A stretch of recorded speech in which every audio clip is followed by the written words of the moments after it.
നമസ്കാരം. Big ബോസിലെ 12 bomb പൊട്ടുവാൻ ഇനി സമയം എപ്പോഴെന്ന് മാത്രം അറിഞ്ഞാൽ മതി.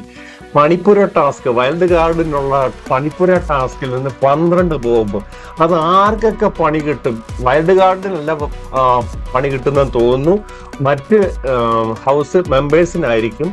നമുക്ക് ഇന്നത്തെ ടാസ്കിന്റെ കാര്യങ്ങളാണ് നമ്മൾ ഇപ്പോൾ നടന്ന ലൈവ് അപ്ഡേറ്റിലേക്ക് പോകാം.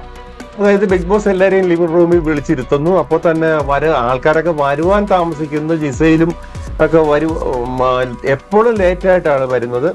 അതുപോലെ തന്നെ ബിഗ് ബോസ് പറയുന്നു 20 സെക്കൻഡിനകത്ത് ഇവർക്ക് അനുവദിക്കുന്ന അവിടുത്തെ ബ്ലൈൻഡ് ഫോൾഡ് ചെയ്യും. അതായത് കണ്ണ് മൂടി കെട്ടിയിട്ട് 20 സെക്കൻഡിനുള്ളിൽ ഈ കണ്ണ് മൂടി കെട്ടി അതിനകത്ത് നിന്നുള്ള സാധനങ്ങൾ എടുക്കുക. ചിലപ്പോൾ അവരുടെ സാധനങ്ങളാകാം, അല്ലെങ്കിൽ ഇത് ബോംബിന്റെ ചിത്രമുള്ള കുറെ പാക്കറ്റും വരാം. അപ്പോൾ ഇതിന് ആദ്യം ഇവരെ സാധനങ്ങളെല്ലാം ഒന്ന് കാണിക്കും. അതായത് പിന്നെ ക്യാപ്റ്റൻ നെവിനും സഹായിയായിട്ട് ബിന്നിയാണ് കൂടെ കയറിയത്. അവരെല്ലാം സാധനങ്ങളെല്ലാം കാണിച്ചു കഴിഞ്ഞ് നെവിന്റെ അടുത്ത് പറയുന്നു, നിങ്ങൾക്കുള്ള പണി കൂടിയാണ്, പണി കിട്ടാതിരിക്കണമെങ്കിൽ ഈ സാധനങ്ങൾ ബോംബുകളൊക്കെ മാറ്റാമെന്ന് പറയുന്നു. പക്ഷെ ബിന്നിയും ഇവരും കൂടെ ഈ കണ്ണ് അടച്ചതിന് കൂട്ടിക്കെട്ടിയതിന് ശേഷം എത്ര സാധനങ്ങൾ മാറ്റി എന്നുള്ളത് വെറും മണ്ടത്തരം ചെയ്തതായിട്ടാണ് എനിക്ക് തോന്നുന്നത്. കുറച്ചുകൂടെ സാധനങ്ങൾ മാറ്റായിരുന്നു, പക്ഷെ അവര് അതിൽ പരാജയപ്പെട്ടിരിക്കുകയാണ്. 12 പണികളാണ് കിട്ടിയിരിക്കുന്നത്. അത് ചെറിയ പണിയാണെന്നാ പറയുന്നത്, പക്ഷെ ബിഗ് ബോസ് ഇവര് പറഞ്ഞുള്ളൂ. എങ്ങനെയുള്ള പണിയാണ്? ഈ 12 പേർക്കാണോ ഈ പണി? അത് ഇനിയും ഓരോന്ന് എടുത്തിട്ട് ആർക്ക് വേണം കൂടുതൽ വോട്ട് അങ്ങനെയൊക്കെയാണോ ഒന്നും അറിയത്തില്ല. ഇതിനുശേഷം എല്ലാവരും പിരിഞ്ഞു പോകാൻ പറഞ്ഞേക്കാണ്.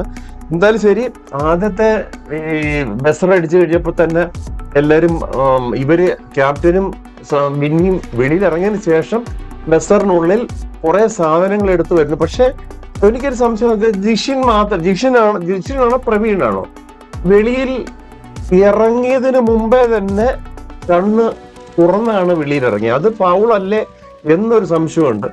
എന്തായാലും ശരി, ബിഗ് ബോസിലെ ഇന്നത്തെ ഒക്കെ പിന്നെ ഈവനിങ് ടാസ്കും ഇന്നത്തെ ഈ ഒരു മണിപ്പൂര ടാസ്കും വളരെ നല്ല രീതിയിൽ ഉള്ള ഒരു കാര്യമാണ്.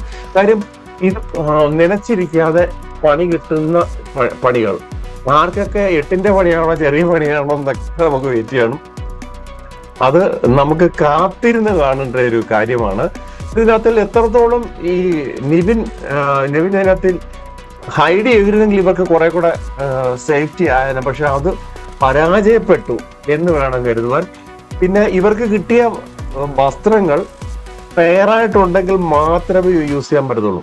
അപ്പൊ എത്ര പേർക്ക് പെയർ കിട്ടി എന്നുള്ളത് ഇനി കണ്ടറിയേണ്ടിയിരിക്കുന്നു. പെയർ ആണെങ്കിൽ മാത്രം. ഇപ്പൊ ടീഷർട്ട് മാത്രമാണെങ്കിൽ അതിന്റെ കൂടെയുള്ള പിന്നെ കുർത്തയോ അല്ലെങ്കിൽ പാന്റോ അല്ലെങ്കിൽ പിന്നെ സ്കേർട്ടോ എന്തെങ്കിലും കിട്ടില്ലെങ്കിൽ ആർക്കായാലും ധരിക്കാൻ പറ്റത്തില്ല. അതും പറയുന്നുണ്ട്. അപ്പൊ അതെങ്ങനെയെങ്കിലൊക്കെ മാച്ച് ചെയ്ത് അവരെടുക്കാൻ ശ്രമിക്കും. പോട്ടെ, എന്തെങ്കിലും ആട്ടെ. നല്ല ഒരു പണിപ്പുര ടാസ്ക് ആയിരുന്നു അത്. ഇനി ബാക്കി ഇവരുടെ ശിക്ഷ ബോംബ് പൊട്ടുന്നതും കൂടെ കണ്ടിരുന്നാൽ മാത്രമേ നമുക്ക് എന്താണ് ഇതിന്റെ ഫൈനൽ റിസൾട്ട് എന്ന് പറയാൻ പറ്റൂ. ബോംബ് പൊട്ടുന്ന നിമിഷത്തിലേക്ക് നമുക്ക് കാത്തിരിക്കാം. നന്ദി, നമസ്കാരം.